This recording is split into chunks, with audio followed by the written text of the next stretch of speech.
c'est, si on peut dire, une explosion de joie, de satisfaction, un sentiment d'appartenir maintenant à un pays dans lequel les droits des citoyens sont reconnus.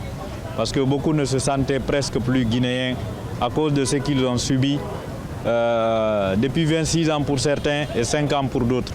Donc la joie est immense.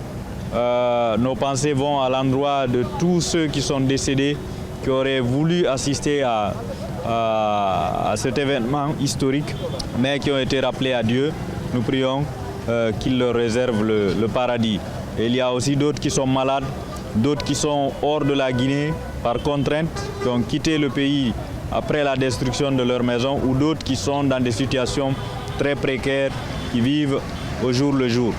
Nous remercions pour cela l'initiateur de ce processus, le président de la République, le général Mamadi Doumbouya, qui a bien voulu nous écouter dès le début. Moins d'une semaine après le coup d'État, nous lui avons fait part de nos préoccupations et nous lui avons demandé de faire de ce dossier Kaporora une de ses priorités.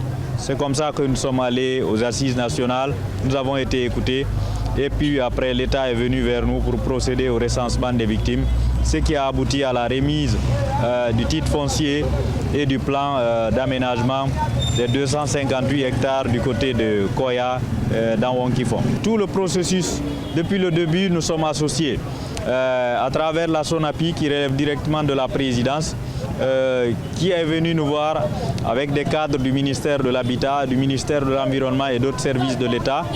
Et à partir de là, la collaboration a commencé.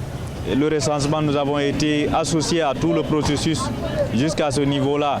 On a été à Wonkifon le 14 septembre, mais bien avant, au mois de janvier, nous avions été conduits là-bas en tant que membres du bureau pour voir les espaces. Et c'est en ce moment que nous avons pris la décision au nom de tout le monde d'accepter de prendre ces terres-là pour le recasement des citoyens. Donc, après la remise de ces documents, suivra l'aménagement du site par l'État et il y aura la création d'une commission mixte composée de l'État, des services de l'État et du collectif, donc qui vont s'associer, qui vont s'asseoir pour discuter de la mise en place d'un fonds d'indemnisation qui permettra d'accompagner chaque famille pour reconstruire ce qu'elle a perdu. Mais pour l'instant, on n'est pas au niveau du partage, on ne partage ni terre ni argent, parce que d'abord il n'y a pas d'aménagement et pour l'instant il n'y a pas de fonds disponibles, que donc les gens arrêtent de faire des spéculations, de faire circuler des rumeurs qui n'ont rien à voir avec la réalité. Ils ont attendu pendant 26 ans, ils ont attendu pendant 5 ans qu'ils acceptent d'attendre parce que l'État ne va pas à la même vitesse que les citoyens. Il y a d'autres priorités et donc on va étape par étape. Oui, c'est de les inviter à rester derrière nous, à éviter tout ce qui est agitation parce que ça ne sert absolument à rien. Les gens sont en train de dire, voilà, on a commencé à distribuer des documents alors que ce titre foncier-là, il est global. On ne peut pas prendre un titre foncier et le photocopier et remettre à chacun. Après l'aménagement, chaque famille aura un titre foncier.